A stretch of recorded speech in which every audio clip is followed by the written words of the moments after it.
Hi అండి, welcome to our channel. ఎలా ఉన్నారు అందరూ?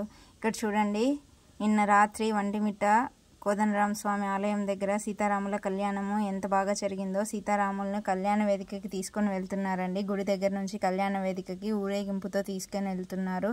చూడండి, సీతారాముల విగ్రహాలను ఎంత అందంగా అలంకరించి తీసుకువెళ్తున్నారో. సో రాముల వారు పెళ్లి కొడుకు, సీతమ్మ వారు పెళ్లి కూతురుగా అలంకరించుకొని కళ్యాణ వేదికకి బయలుదేరుతున్నారండి. చూడండి ఎంత బాగున్నారో. సీతారాముల వారు కళ్యాణ వేదికకి వెళ్తూ ఉన్నారండి. మామూలుగా గుడి దగ్గర నుంచి కళ్యాణ వేదిక అక్కడ పక్కన కట్టారు, అక్కడికి తీసుకొని వెళ్తున్నారు.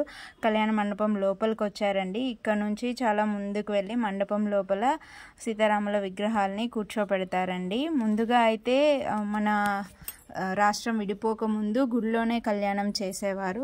రాష్ట్రం విడిపోయిన తర్వాత ఇదే మన భద్రాద్రి కాబట్టి, ఆంధ్ర భద్రాద్రి ప్రభుత్వం తరపు నుండి పట్టు వస్త్రాలు సమర్పించి అందరూ జనాలు ఎక్కువ వస్తారు కాబట్టి గుడిలో సరిపోరు, అందుకని చెప్పి ఇక్కడ కళ్యాణ వేదిక సపరేట్గా కట్టారండి. ఈ కళ్యాణ మండపంలో అన్ని సౌకర్యాలు ఉండేటట్లు చూసుకున్నారండి. కొన్ని లక్షల మంది జనాలు చూసేలాగా అక్కడ ఏర్పాట్లు చేశారు.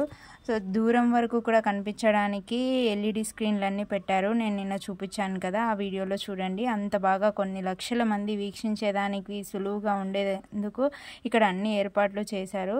చూడండి, విగ్రహాలను తీసుకెళ్ళి అక్కడ కూర్చోబెడతారు. ఇప్పుడు ప్రభుత్వం నుండి పట్టు వస్త్రాలు తీసుకొచ్చారు, విగ్రహాలను ఇక్కడ కూర్చోబెట్టారు. సీతారాముల వారి కళ్యాణాన్ని ఈ వేద పండితుల సమక్షంలో అంగరంగ వైభవంగా జరిపించారండి. చూడ్డానికి మన రెండు కళ్ళు సరిపోవు, ఎంత అందంగా ముస్తాబు చేశారో చూడండి సీతమ్మ వారిని, రాముల వారిని.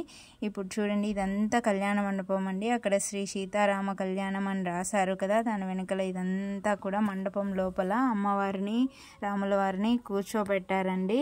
ఇక్కడ చూడండి, జనాలు ఎంత బాగా చూస్తున్నారో. దగ్గరుండి చూడలేని వాళ్ళకి కొంచెం దూరంగా ఎల్ఈడి స్క్రీన్లలో చూడొచ్చండి.